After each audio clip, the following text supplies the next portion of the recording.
কোথাও ফুটপাতের একটি অংশ, কোথাও পুরোটা জুড়ে, কোথাও আবার রাস্তা দখল করে দোকান বসিয়েছে হকাররা। রাজধানীর আনন্দ সিনেমা হলের সামনে একেবারে রাস্তা বন্ধ করে চলছে বেচাকেনা, ফলে বিঘ্নিত হচ্ছে যান চলাচল। ঠেলাঠেলি করে পথ চলছে নারী, শিশু সহ স্কুল কলেজগামী শিক্ষার্থীরা। রাজধানী ফার্মগেটে ফুটপাত বিড়ম্বনার চিত্র তুলে ধরছেন সোহেল সামি।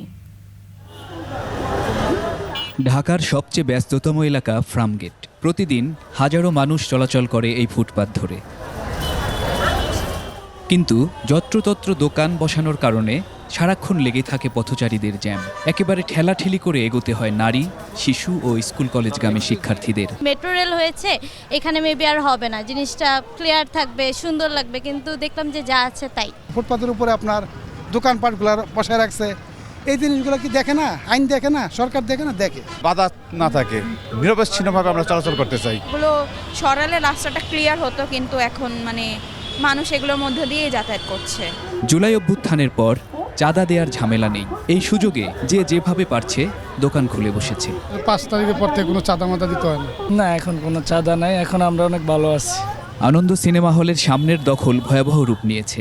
একেবারে রাস্তা বন্ধ করে চলছে বেচাকেনা, কাউকে পরোয়াও করছে না তারা। যুক্তি দেওয়ার বহুত লোক আছে, এলাকা তো দেশে দেন নাই, ছাত্ররা দেশ চালাইতেছে। ভাই এখন কথা বলতে পারবো না।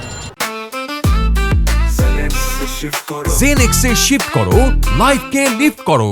এটা একটা রাস্তা, আমরা দেখতে পাচ্ছি যে এইখানে এসে রাস্তাটার মাঝখানে একটা দোকান বসিয়ে দেওয়া হয়েছে। ওই পাশে আমরা আরেকটা দেখতে পাচ্ছি যে আরেকটা জুতার দোকান দেওয়া হয়েছে। ফুটপাত তো দখলে আছেই, এখন রাস্তা পর্যন্ত দখল করে এভাবে দোকানপাট দেওয়া হয়েছে। এ বিষয়তে এভাবে তো দোকানপাত বসানো ঠিক না। রাস্তা ব্লক করে যদি দোকান বসায়, এটা তো মনে করেন সাধারণ জনগণের জন্য ক্ষতি। তেজগাঁও কলেজের সামনের রাস্তা এটি। ফুটপাত তো দখল করে নিয়েছেই, পাশাপাশি সংসদ ভবনগামী প্রধান সড়কের অর্ধেক জুড়ে বসেছে ভ্রাম্যমাণ খাবার দোকান, আছে গাড়ি পার্কিংও। ফলে প্রশস্ত রাস্তাটি সরু হতে হতে একেবারে সংকীর্ণ হয়ে পড়েছে। সোহেল সামি, 21 টেলিভিশন, ঢাকা।